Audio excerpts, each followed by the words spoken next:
It is a satanic espionage that has come against you for such a time as this, and you're being attacked in ways you don't even understand. You get depressed and you don't even know what you're depressed about. You'll be driving down the road and you feel like, I don't even want to go to work. I don't even want to be me. Look at how extreme it is. It's not just I don't want to go to work today. I'm sick of being me.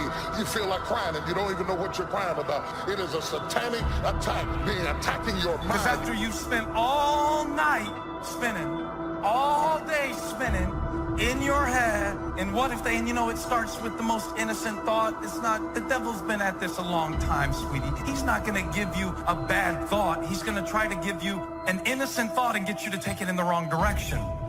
A scenario that on the surface doesn't seem that bad, but it's the way you spin it. It's like Fox News and CNN. It's one story they're telling, but it's spin in different ways. And it's how you spin it that determines how you see it. Worry is like rocking in a rocking chair all day. It keeps you busy but gets you nowhere. At the end of the day, you'll still be in the exact same spot, just going back and forth, back and forth. You know, we're all writing a book. What's your book look like?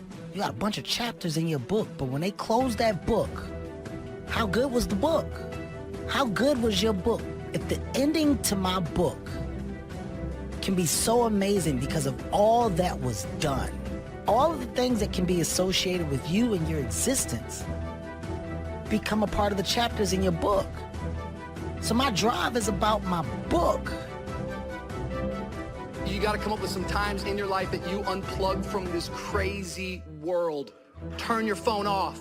We live in a world today that's got us so focused on everybody else that we're comparing our life to everybody else's life, and anxiety and fear come whenever you start dwelling on the past and whenever you're afraid of the future. An anxious and a worried mind is not normal. But you know what? You're going to worry until you finally realize that it's useless. It doesn't help your problem. Doesn't solve your problem. All it is us saying, I think if I think about this long enough and worry about it long enough, I can figure something out. That's not going to work. The only way that you actually step into happiness and joy is when you put the focus on where you are at and get engaged with the thing that you're doing. What's the old story you keep repeating? Maybe it's not a success. Whatever you've achieved up to this point, that story you keep talking about, every second you spend in that old story about what you've achieved, your degree, some business you had, every time you live in that story, you're stripping time and focus from the new story. What's the new story you're telling yourself? You can't have a new identity without a new story. What are the things that you need to let go? Some things that have cost you pain, that's stifling your growth and development. What are those things? What is it that you need to do to begin to upgrade your skills or your knowledge? As you begin to look at yourself and ask some of these questions, what is something that you're good at? Let's think about these things. What would you do if you had 1 year to live and guaranteed success in anything you decided to do? Don't waste another minute trying to convince someone to like you, to come see you. If you have to talk them into it, they are not for you. They are a distraction. It's not your job to straighten them out. Let God fight your battles. Don't fight battles that are not between you and your destiny. You're not supposed to engage in every conflict. You have to keep your face set. Most of the things that come against us are simply distractions. Now you can keep on the same path for the next couple of years as you have the past two. But if you need to make some changes, I'm telling you, you can start doing it today so that the next 2 years will be drastically different than the last two. And anybody who wishes to do that can. And you can do it between ages 40 and 43. You can do it between ages 60 and 62. Any 2 years, any 5 years that you wish to drastically change from the previous 5, you can do it. You're not the nut you used to be, but you're not the tree you're gonna be. But until you learn how to appreciate where you are in the process, you won't get the power to evolve to your ultimate destiny. It's not what's happening to you that's hurting you. It is the threat of what could happen to you that is stealing every good day you got. You can't enjoy the good days because the enemy is threatening you, so you don't get any peace when things are well, and you don't get any peace when things are bad. Because when things are good, you're worried about them going bad. And when they're bad, you're dealing with what bad happened, and you haven't had any any rest. You've had sleep, but you haven't had rest. You're tired when you get up. You're tired when you go down. You are up under attack. Because whatever you identify as the source of your stress determines what you consider the source of your peace. And that's why I don't like to blame people for my stress. Because if people brought me the stress, then I need people to change for me to have peace. But I'm past the point in my life of wanting for people to have to act a certain way, for me to have peace in my own heart. Every morning when we wake up, we need to empty out anything negative from the day before. Somebody offended you at work. It's easy to let that offense stay. Feels good to carry around a grudge, but you have to be disciplined. Say, no, I am not giving this offense any room. They hurt you once. Don't let them continue to hurt you by holding on to the offense. Being offended is not harming them, it's harming you. It's taking up space you need for the good things that move you toward your destiny. This is not happening as fast as I thought it would. I thought by now I would have had the promotion. I thought by now that I would have had a breakthrough. I thought by now I would have paid off my bills. Oh, but friends, I wish today that we had a pantry door measuring stick for your faith. If you could look back throughout the years, what you would discover is that mark by mark, you have been maturing. You have been growing. It's just been little by little. I know you're not where you want to be yet, but baby, you have come a long way. You're growing gradually. We need to grow emotionally. You can't keep crying about the thing you cried about last year. You can't keep complaining about the thing you complained about last year. You have to learn. You're growing. You can't keep being overwhelmed by what you were overwhelmed with last year. What is no longer needed? What emotion, what anxiety, what thought, what belief, what person is no longer needed in my life? I never tell the old story. I don't like telling the old story. I'm constantly trying to write the new script, become the new character in my life. It could be the new beliefs I have. It could be the new story, but I'm constantly retelling a new story all the time. I'm constantly obsessed with writing the next chapter of my life, not reading the previous ones. It's one thing to cry about that last year, but you've grown. You learned that lesson. Don't go backwards, move forwards. You're in love with tomorrow, but you're neglecting today. And when God sees you neglecting today, he will not give you tomorrow.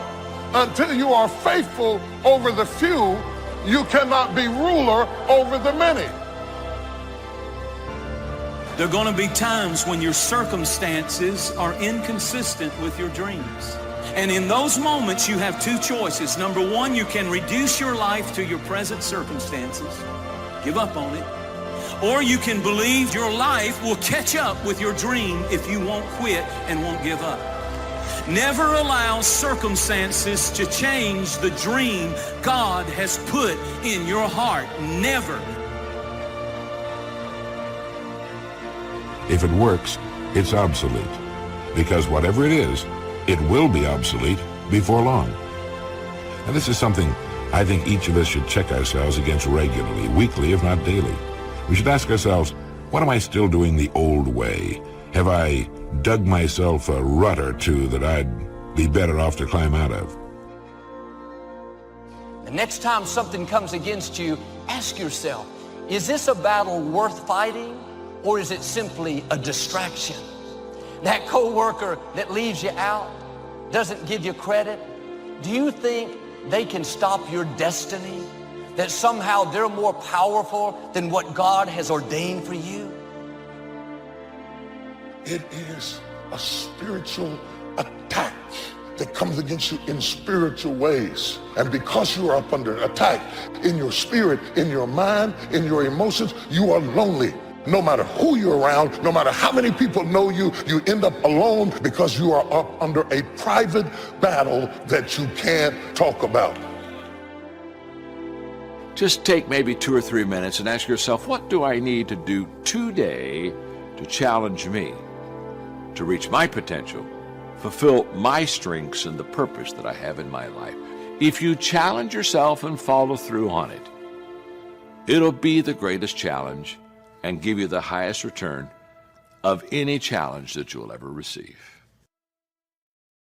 You must prepare for success, even if there is no indication of it.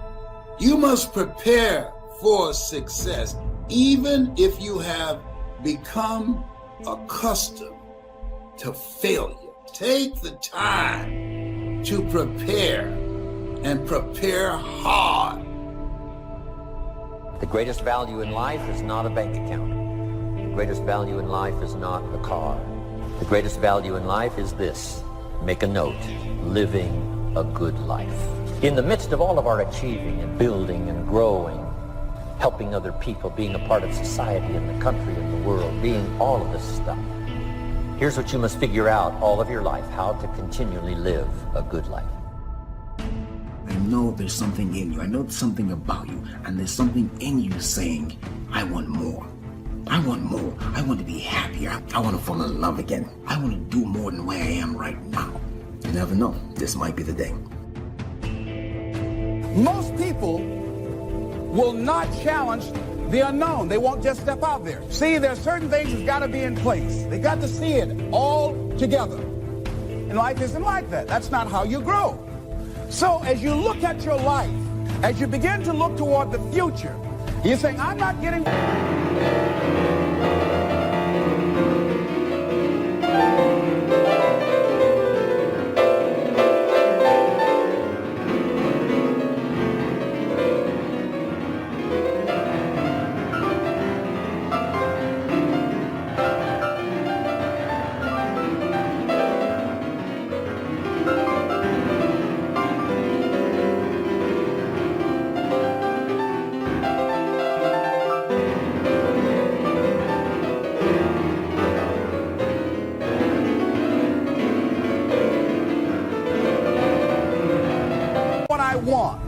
Begin to know that whatever it takes for you to create that, you got that in you.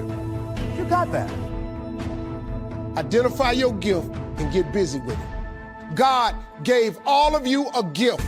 It is the thing that you do the absolute best with the least amount of effort. That's your gift. Get busy at that. He put that gift inside of you. He didn't hide it under a rock or put it under the mountain or put it on the mountain somewhere. He put the gift in you. That's how you become successful. Identify your God-given gift, what he gave you at birth, and get busy with it. Now, some of you that said, you know what? I'm taking a chance on me. I'm going to build something for me. This is the entrepreneur's economy. Don't give up on that. Hold that vision tenaciously. Through all the frustrations, through all the failures, I've built my business on rejections, on who do you think you are? When you look at your life and start asking yourself a question, what does my life look like right now? What does it look like something I want to be in?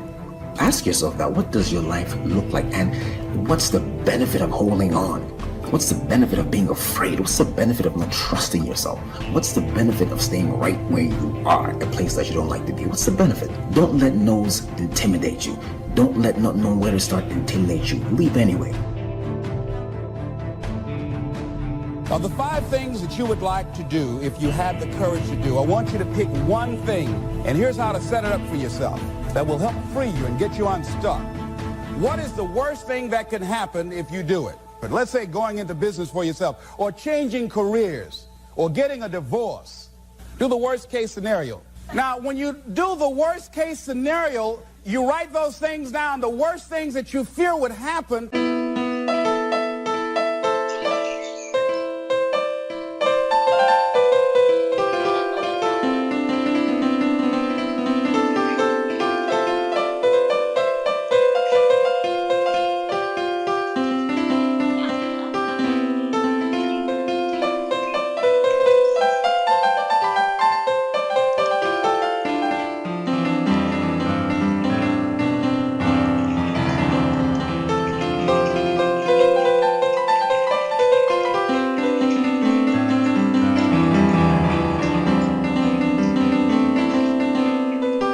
When you name your fears, that puts you in control. What are you afraid of?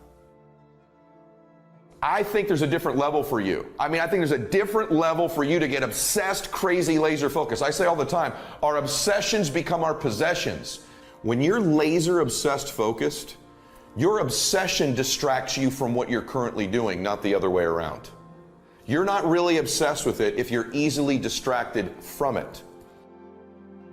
And so the only way we get to that ultimate version of ourselves is by replacing ourselves and growing all the time. This has to become an addiction for you. For too many of us, we like to grow. And every time you don't make it an emergency, it's not a crisis, you're not in a hurry, you never get there. And the truth is, whether you know it or not, you are either growing or you are dying. Get better. There isn't any of us that can't get better. Starting a few steps from here at that convention. I'm telling you, for things to get better, you got to get better. Don't ask for it to change out there. Ask for you to change here. Don't ask for a more favorable wind. We call that naive. Just ask that you can get wiser and stronger and better. Learn how to handle the seasons better. Let's go through them. Just get better at handling the winters. You can't change the seasons, but you can change yourself. We need to grow. You need to grow, and it needs to become an intention of yours. It needs to become an obsession of yours. You can't always acquire the things you want, but you are in control of acquiring the next version of you. And that requires being uncomfortable. That requires growth. Get stronger. You can develop the muscle. You can develop the courage muscle. You can develop the dedication muscle. You can get stronger in style and personality, the ability.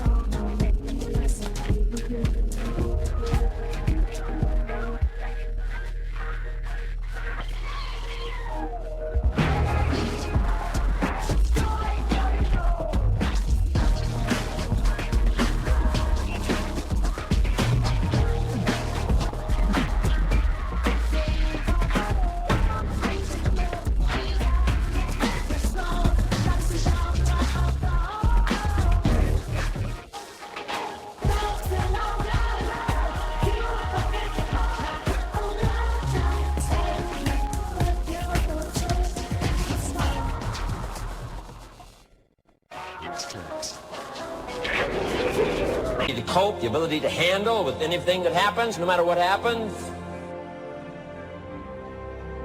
What is your wake-up call? What is controlling your thoughts? Is it the television set? Feeding your mind images of what life should be? Is it drugs or alcohol numbing your brain and diminishing your desires? Or is it weakness? A lack of discipline that prevents you from accomplishing what you want to accomplish.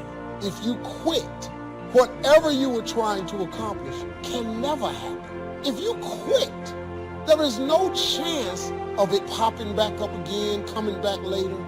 Quitting is guaranteed failure. When you're trying, you're going to fail. You have to make sure that your dreams and goals are so big that not accomplishing them is not an option.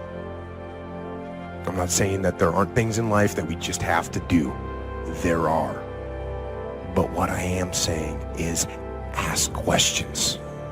Don't believe everything that you're told, and don't follow the path just because it's there. Don't get in line just because other people are. Get up. Be conscious of what is creeping into your mind. What are you letting in there? What is forcing itself in there? You have only one life, so don't waste it. Take inventory of what you're giving space to. Life is too short to go through it with negative things holding us down.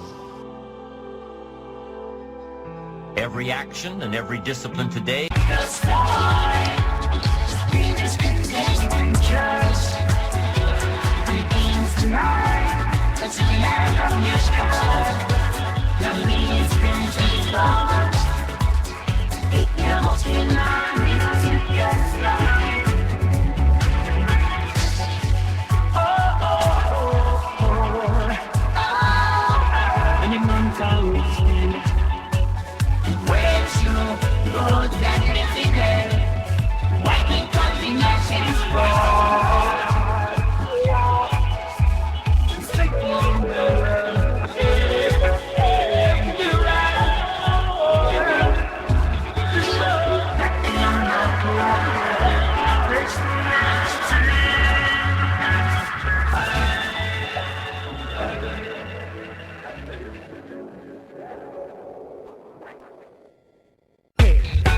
is a link in the chain.